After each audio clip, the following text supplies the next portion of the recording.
Memang tujuan aku dari sebelum itu adalah untuk gimana caranya bisa berimpact ke Indonesia ya. Ternyata salah satunya adalah melalui resep-resep dan resep aku pada saat itu membuka puluhan mungkin ratusan usaha UMKM baru yang dijalankan oleh ibu-ibu rumah tangga pada saat pandemi. Ya. Mencoba itu gratis teman-teman, mencoba itu Jadi nggak nggak ada. perlu takut-takut You ya. got nothing to lose. Jadi Betul betul. sebar aja ke semua selebriti atau selebgram apapun yang kalian sukai, yang menurut kalian relate dengan produk kalian. Nanti siapa yang bales langsung aja di follow up gitu. Jangan Oke. malu. Ada 1000 kastengels. Kenapa aku harus beli punya kamu? Karena aku Yes. percaya sama dia pasti bikinnya enak. Ada ratusan gurame goreng di Jakarta ini. Kenapa aku selalu datangnya ke dapur Sunda ke Bu Endah? Karena aku percaya Bu Endah masakannya enak. Oke. Karena aku percaya Bu Endah produknya bagus.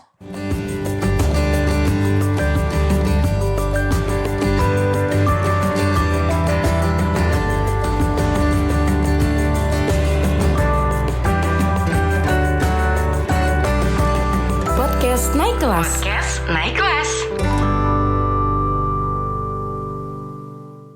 Assalamualaikum warahmatullahi wabarakatuh. Ketemu lagi saya dengan Ma Upit di podcast Naik Kelas Indonesia. Sore hari ini aku nggak sendirian. Aku ketemu dengan siapakah tamu kita sore hari ini? Kebetulan kita lagi sama-sama di kegiatan ya. Di sini kebetulan kita lagi ada di Discovery Ancol dengan Kak Putri Habibi. Wah, keren banget Kak Halo, Ma Putri. Upit. Halo Kak Putri. Boleh Kak Putri mungkin perkenalkan diri terlebih dahulu? Halo teman-teman Naik Kelas, nama aku Putri Habibi, aku seorang content creator dan juga akademisi. Wah, ini Kak Putri bisa di-spillin ya Instagramnya ya. Kak Putri ini sebagai content creator yang memang fokus, apakah memang fokus di kuliner atau di food nih Kak? Atau di masakan nih? Kalau konten Instagram aku mostly ke resep-resep yang mudah ya, Resep-resep resep-resep yang mudah gampang ya. tapi hasilnya wow gitu. Wah, aku sudah sempet spillin sih Kak. Kayaknya seru-seru banget. Itu latar belakangnya kenapa ya? Apakah memang senang masak atau gimana nih Kak? Sebenarnya kalau awal Instagram ini, Instagram Putri Habibi itu adalah awalnya tidak masak-masak, cuman pribadi aja. Kemudian tiba-tiba ada salah satu resep aku yang aku iseng upload gone viral, terus kemudian aku langsung ride the wave aja. Aku ride the Oh, wave aja, oke. terus itu membawa aku sampai ke sekarang ini. Oh, oke. Jadi Kak Putri ini sebetulnya awalnya malah memang gak di situ ya? Iya, kalau awalnya banget aku sekolah sebagai desainer. Oh, desainer Baru malah. kemudian masuk ke digitalnya itu sekolah creative marketing. Di situ baru aku menggunakan strategi-strategi ya. Jadi di sekolah belajar, kemudian aku coba aplikasikan ke sosial media aku. Kemudian nggak taunya works gitu. Jadi ya Oke. aku riding the wave sampai sekarang. Udah berapa lama nih Kak untuk jadi content creator di kuliner ini? Dari pandemi ya. Dari Jadi waktu pandemi. pandemi itu tuh benar-benar membuka kehidupan yang baru menurut aku ya. Banyak sekali kita mengalami ketidakelokan dalam hidup ini, tapi itu juga membuka banyak peluang-peluang baru untuk pengusaha. Makanya kita lihat kayaknya juga jumlah pelaku UMKM pada saat pandemi itu justru semakin Meningkat, naik betul. karena begitu banyaknya peluang baru yang tercipta dari restriksi-restriksi yang ada waktu pandemi itu. Itu termasuk yang terjadi pada aku. Jadi resep aku ini viral pada saat pandemi, terus kemudian langsung momentumnya aku naikin saat itu, Oke. gitu. Nah, dari resep-resep itu pernah nggak sih Kak mungkin ada kayak resepnya Kakak ini jadi menginspirasi teman-teman UMKM yang jadi Iya. produknya mungkin jadi menu mereka Iya, gitu. itu salah satu alasan aku bersemangat sekali sih sampai sekarang posting resep. Karena memang tujuan aku dari sebelum itu adalah untuk gimana caranya bisa berimpact ke Indonesia ya. Ternyata salah satunya adalah melalui resep-resep. Dan resep aku pada saat itu membuka puluhan mungkin ratusan usaha UMKM baru yang dijalankan oleh ibu-ibu rumah tangga pada saat pandemi. Beberapa resepnya itu aku bikin jadi buku juga, di mana teman-teman bisa download secara gratis untuk teman-teman aplikasikan menjadi produk jualan UMKM teman-teman semua gitu. Oke, ada produk khusus nggak Kak? Maksudnya mungkin trennya Kakak lebih ke nasional atau ke yang mungkin western gitu untuk Oke, resep-resepnya? sebenarnya kalau resep-resepnya itu aku cari yang applicable dan yang mudah dibikin oleh ibu-ibu rumah tangga. Jadi untuk teman-teman yang nggak punya background kuliner, yang nggak punya alat-alat masak yang sulit, itu tetap bisa membuat dan tetap bisa jualan gitu. Di samping resepnya, aku juga suka memberikan pendampingan untuk keterampilan UMKM-nya. Jadi Oke. zaman Lebih ke sekarang soft itu skill-nya mungkin betul ya? soft skill karena produk-produk UMKM Indonesia menurut aku sekarang tuh udah bagus banget, kita bisa lihat di sini ya. Iya, betul Tapi betul. mungkin banyak kekurangannya itu berada di skill untuk menjualnya, terutama gimana caranya mendigitalize our marketing plan. Mhm. Nah, di situ aku juga banyak suka sharing ideas dan ilmu tentang on how to market your product dan juga on how to choose what product you want to sell agar teman-teman bisa laris gitu produknya. Jadi biar produknya udah dibuat sedemikian rupa, sudah bagus. Nah, bagaimana cara ngedeliver ke marketnya, betul Betul, ya? gimana caranya kita mendeliver ke marketnya dengan bahasa yang dipahami dan disukai oleh target Target marketnya marketnya. gitu. Mungkin ada juga kayak tips-tips, misalnya produk ini cocoknya ke segmen yang mana, apakah ke Gen Z atau ke milenial, mungkin seperti Betul, itu ya Kak iya ya? betul sekali. Sebenarnya aku juga selalu tekankan ke teman-teman UMKM bahwa a big part of choosing the product, memilih produk, memilih cara marketing, memilih apapun itu di dalam sebuah usaha, kecil maupun besar adalah market research. Jadi kita harus belajar gimana caranya kita meresearch market kita, apa sih problem yang dihadapi oleh teman-teman di dalamnya. Target market kita tuh mengalami kesulitan apa sih dan bagaimana produk kita itu bisa menjadi solusi dari problem tersebut. Biar kita punya value dan gak kosong gitu ya Kak produknya. Jadi gak asal ada aja, tapi juga punya dampak nyata terhadap kehidupan orang lain di sekitarnya.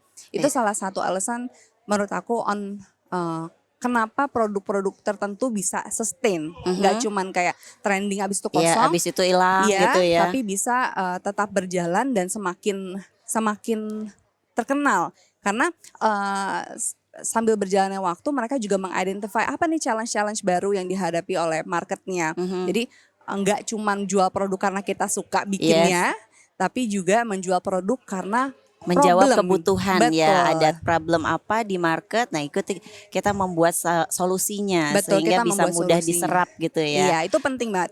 Market research is one of the most important thing for us business owners to have. Gitu.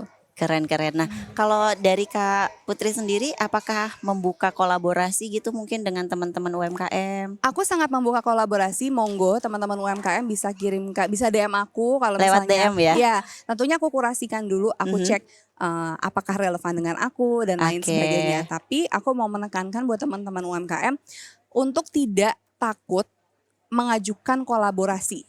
Jadi kadang tuh ya Mbak, Mhm. problem yang dihadapi oleh teman-teman UMKM, aku ketemu ratusan ya, Mhm. adalah nggak pede. Nggak Oke, pede nggak pede produknya, sama produknya. betul nggak, bahkan mungkin dia percaya diri sama produknya, tapi untuk halo Mbak, saya namanya ini, produk saya ini, saya mau collab. Oke, mau colek-colek Kak Putri Iya, itu agak itu nggak tuh agak sulit. agak ini Ya, ya, malu-malu malu, mungkin ya. tapi bisa dipahami karena ya nggak semua orang bisa bikin kue, tapi bisa ngomong ya kan. Yes. Itu sesuatu yang bisa dipahami, tapi juga harus dipelajari untuk kita sebagai seorang business owner. Karena pada tahun 2024 ini especially ya, Mhm. kita tuh sangat diberikan berkat ya oleh Tuhan hidup di sebuah tahun yang apa-apa itu connection itu made simpler. Betul. Mungkin kalau dulu aku nggak pernah kepikir atau ibu-ibu nggak pernah kepikir produknya dicoba sama selebriti papan atas. Yes. Tapi kalau sekarang kita bisa sesimpel DM, hoki kebaca, bisa Mhm. dikirim, bisa dicoba, bisa dipublish gitu. Iya, semudah itu ya sekarang Iya, itu dan ya. mencoba itu gratis teman-teman. Mencoba itu Jadi nggak nggak ada. perlu takut-takut You ya. got nothing to lose. Jadi Betul betul. sebar aja ke semua selebriti atau selebgram apapun yang kalian sukai, Mhm. yang menurut kalian relate dengan produk kalian. Nanti Mhm. siapa yang bales, langsung aja di follow up gitu. Jangan Oke. malu. Kalau menurut aku gitu, karena dulu sebagai seorang pengusaha sebelum aku terjun banget di Mhm. content creating, Mhm. produk aku itu private cooking classes. Oke. Dan saat itu nomor satu menurut aku yang kenapa membuat aku bisa survive dan grow Mhm. adalah networking. Networking itu nomor satu Networking loh. nomor satu. Aset ya kalau Betul. sekarang itu Itu ya. aset Mhm. unless Yes. kita nggak berani. Betul betul. You can have a lot of friends, tapi kalau kamu nggak berani minta tolong, sama aja dong, berarti kayak ya cuma punya teman banyak tapi habis itu ya udah sampai situ aja. Cuman ya tidak berimpact ya. Tidak berimpact. Padahal itu bisa banget jadi buat upgrade bisnis kita ya. Betul, justru itu menurut aku salah satu modal utama. You can produk kalian sama pentingnya dengan networking kalian kalau menurut aku. Karena dari networking itu saja kita bisa membuat a whole ecosystem of business gitu teman-teman. Jadi aku sangat mengencourage kamu untuk tidak malu ngontak orang, tidak malu join ke sebuah asosiasi. Aku join di IWAPI dan juga Join di APJI. IWAPI ya. Tadi Ya, main juga bos nih. aku, Ibu Enda. Itu kenapa? Karena pertama networking, you can meet a lot of people, a lot of big people di dalam sebuah asosiasi dan juga belajar dari teman-teman di sana. Seperti aku ketemu Bu Endah, aku mimpi apa bisa ketemu sama Bu Endah dan belajar dari Bu Endah kalau nggak melalui sebuah asosiasi. Betul. Jadi Tapi, ya, di betul. dalam satu wadah itu kita bisa banget ketemu dengan banyak Bisa orang banget. ya. Bisa banget ketemu sama orang dan orang bisa ketemu kita. Namun kalau kita tidak memberikan info saya tuh bisa ini loh, kan orang juga nggak tahu Nggak kita tahu bisa siapa ngapain. kita ya, betul. Jadi but I know teman-teman pasti ada rasa malu untuk kayak aduh tapi kayaknya produk saya masih ini, aduh tapi kayaknya ini itu. Memang iya, tapi tanggung jawab kita sebagai seorang business owners itu besar banget ya. Dan itu salah satu hal yang kalian harus overcome untuk bisa memajukan produk kalian. Iya betul, karena memang kalau kita pede, kita dengan mudah untuk memperkenalkan produk kita ya. Iya. Kita juga bisa naik kelas pastinya kan, Betul. pengen tumbuh usahanya. Betul, dan juga orang itu lebih mudah relate to another human being instead of a brand. Jadi dibandingkan kita jualan brand kita terus, kita sebagai business owner itu juga maju, itu lebih mudah mendapatkan trust-nya kan Kak. Oke, berarti untuk personal branding sama brandnya sendiri itu juga Berkaitan. sama-sama penting ya Kak ya. Betul, penting sekali. Mana dulu nih Kak? Personal branding dulu atau brandnya dulu? Setelah aku menjalani, mungkin setiap orang punya skenario yang berbeda-beda ya. Tapi yang terjadi sama aku dan akhirnya aku percayai adalah kalau kamu punya kesempatan untuk memajukan personal branding in any field, mau kamu seorang karyawan kah, mau kamu seorang ibu rumah tangga kah, sampai pegawai kah, atau brand owner, kalian harus memajukan personal branding. Personal branding itu bukan pencitraan teman-teman, tapi menciptakan citra diri yang baik agar kita ini diingat sebagai apa sih? Oke, betul. Misalnya Jangan yang malu-malu ya. jangan, kalau sudah memilih menjadi seorang business owner terutama, malu-malu itu kayaknya disimpan di kantong aja. Disimpan ya, dikantongin dulu ya, Dikantongin disimpan aja. dulu ya. Karena penting banget untuk teman-teman maju sebagai the face of your brand agar orang-orang tuh gini, ada 1000 kastengels, kenapa aku harus beli punya kamu? Yes. Karena aku percaya sama dia pasti bikinnya enak. Ada ratusan gurame goreng di Jakarta ini, kenapa aku selalu datangnya ke Dapur Sunda ke Bu Endah? Karena aku percaya Bu Endah masakannya enak. Oke. Karena aku percaya Bu Endah produknya bagus. Jadi Dan itu nggak dibangun sesaat ya. no, itu journey. So Ya. you better start now kalau mau jadi Dimulai business dari owner. sekarang ya. Dan pernah nggak sih Kak mungkin ngalamin sebagai content creator itu yang nggak enaknya di mana gitu mungkin ya? Ada dong pasti. Pernah Iya. nggak? Kalau sebagai content creator nggak enaknya itu pasti komen ya.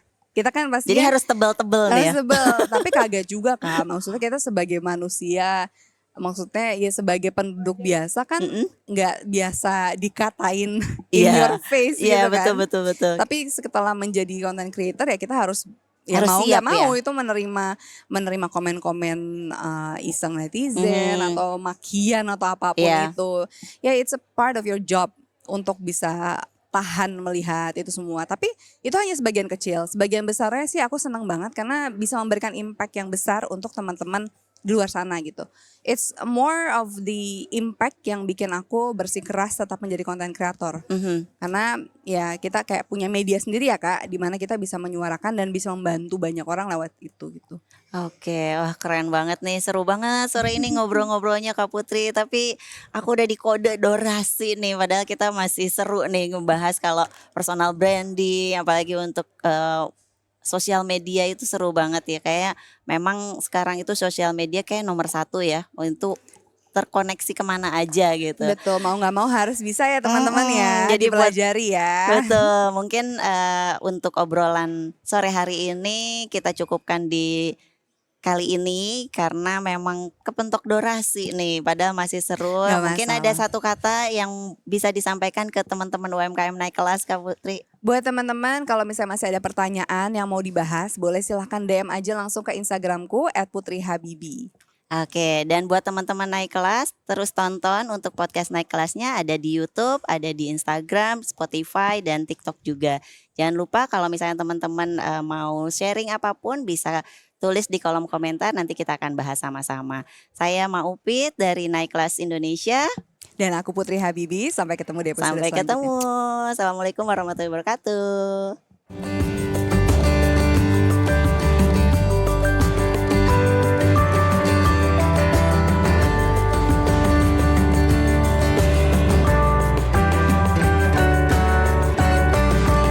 Podcast Naik Kelas. Podcast Naik Kelas.